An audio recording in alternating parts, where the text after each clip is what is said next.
I'm a simple soldier, and that soldiers get where they are by the help of the soldiers they work with, the soldiers that work under you and that work side by side with you.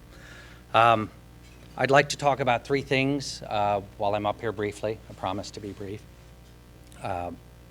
Dr. Armin Mrook, my good friend, the scholarship that bears his name, and my time as a study abroad student. I'll start off, I came here after 5 years on active duty, going through Special Forces training, and like many students of the time, I thought, well, I'll just go to school for 4 years and then I'll go on with the rest of my life and get a job. And luckily, there were many professors here that convinced me that that's not why we're here at school. Two especially were Professor Michael Opecco and Tom Evans of the Modern Language Department, who convinced me with the help of some of the students from Oldenburg that a year abroad would be something that I would really enjoy and I'd learn an awful lot. So I decided that I would do that. So in 1993, I went to Oldenburg, and that's where I met my good friend, Dr. Armin Mrook, and his wife, Marlene. He was teaching a class on German resistance during World War II. And you know, most Americans think they know an awful lot about World War II. You know, we study it in high school, and then if you take US history, you study it. But I was sitting with soldiers, and Dr. was in the Luftwaffe, the Air Force in Germany, who were actually there, and they were on the other side. So you get this perspective that you would just never get. You can't get that kind of perspective in a classroom. So when you're living in a foreign country, and I made sure that I lived in a German dorm. They had an exchange student dorm, but I made sure I lived in a German dorm, because it's those experiences, that eating with people and talking about their families and spending time with their families, that allows you to get to know a culture, know a group of people. And as Dr. Mrook's very fond of saying, we have a duty, all of us, to be bridge builders, to build bridges between people, between cultures, between countries. And a study abroad program fits perfectly with this idea, because you can't really build a bridge unless you know what's on the other side of it. And so by these thousands of little experiences and meeting these people, I think I've done my best to be a bridge builder. My wife Aline, who's put up with me for 20 years, and a lot of time away. We figured out 5 years in the last 25 years. We both feel it's very important to give back to the places where we studied, the institutions of learning. And you know, it's good to have a job. I noticed you were, Provost, you were talking about giving back more later. It helps when you have a job. So we graduated and we got jobs. And over the years, we've given primarily to the physics department, and to say thank you to Dean Vanko. I don't know where you are, but he's been wonderful as we've tried to support the physics department and the modern languages department. But somewhere along the way, someone told me about the Dr. Armin Mrook Scholarship and how it supports study abroad students. And this resonated. Here's my friend, and here's the scholarship that's named after him. And so last year, my wife and I were able to endow this scholarship, and I can think of no more fitting a tribute to a man who has dedicated so much time and effort to this university and its students. So wanted to share a little bit about Professor Mrook with you.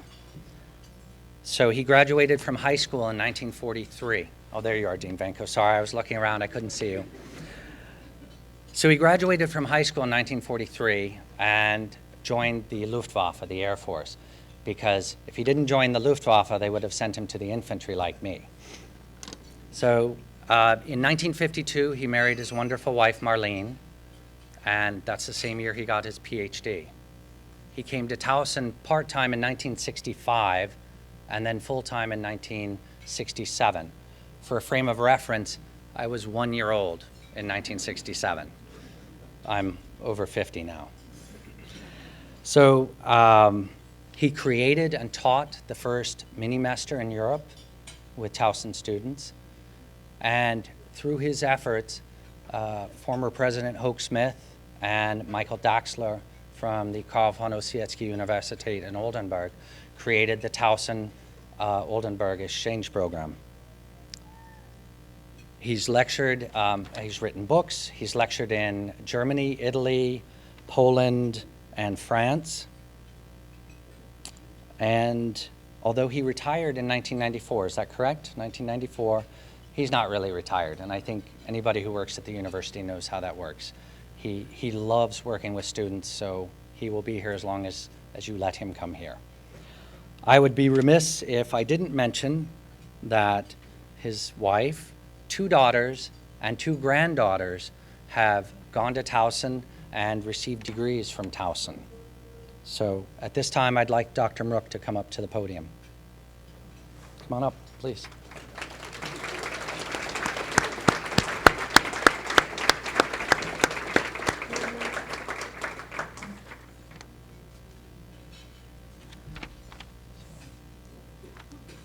Ladies and gentlemen, Professor Armin Mrook, a man who has been building bridges and educating for over 65 years. Thank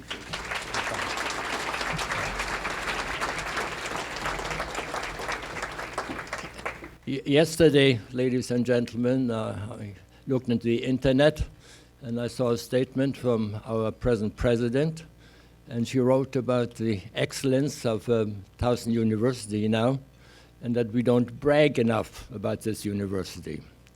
Well, here I'm standing right now, and the provost and the president of the foundation, they all have bragged about this great institution.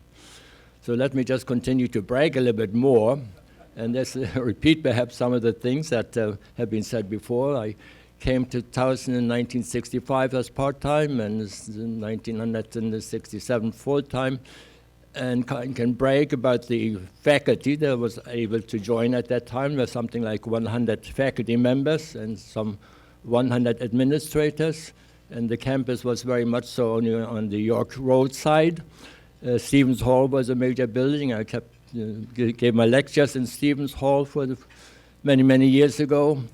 But I could brag about the faculty. I could brag about the president at that time, Mr. Hawkins, Earl Hawkins, who was a globalist himself. He bragged that he visited almost any country in the world. And I served in the Senate, and so we built this university. And as Richard just pointed out, in 1907, I had the chance to build bridges. And that was not an easy thing to do. 1970 was time of the Cold War and so, but I managed to get 10 students together, and we traveled to London, we traveled to Paris, all by air, we traveled to Luxembourg, we traveled to Berlin, we traveled to Rome, we traveled to Florence, we traveled to Innsbruck, all 4 weeks together, and it was, everything cost about $1,000. But that was 1970. I brag about that some of those students are still in contact with me. In 1970, one lives in California. She's the grandmother herself now, Sally Mautner, and we correspond regularly.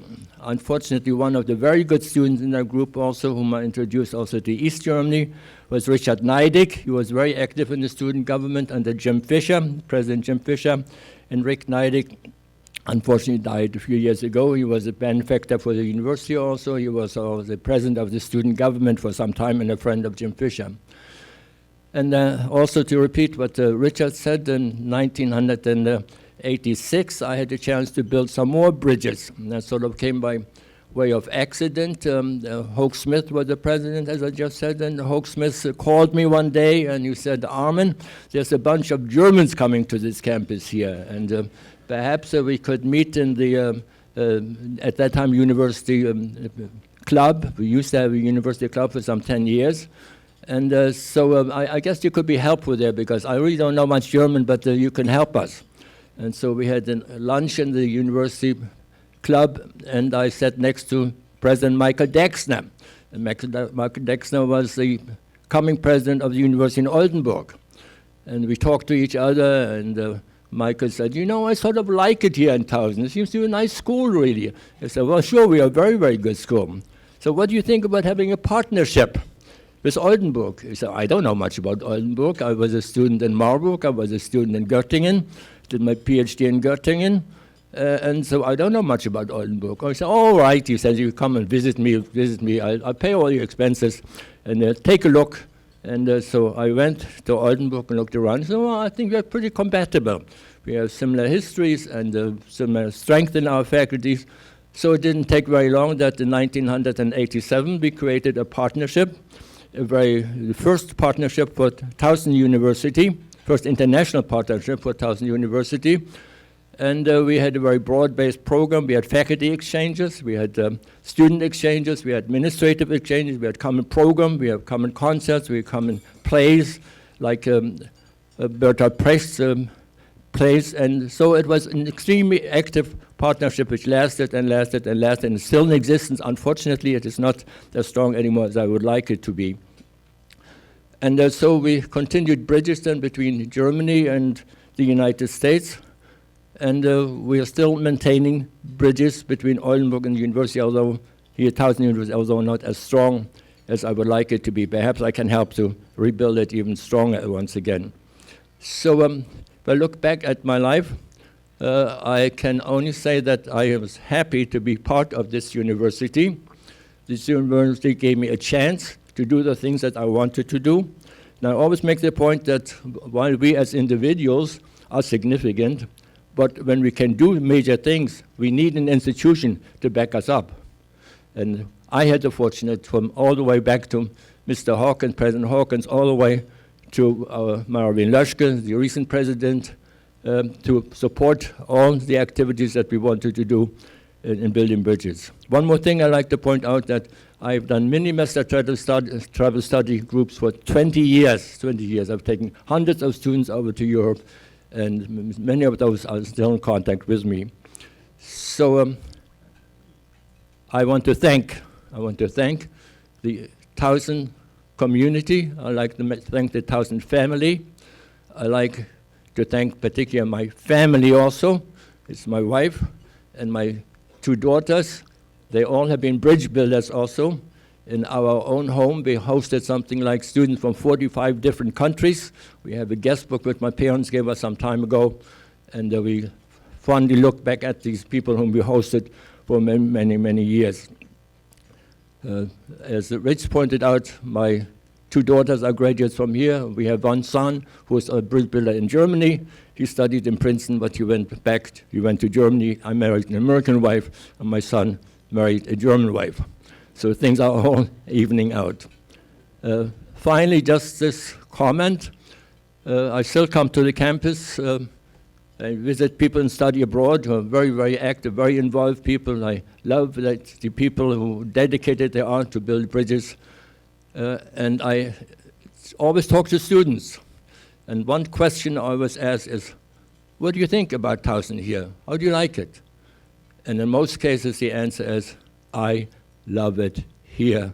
I love this school.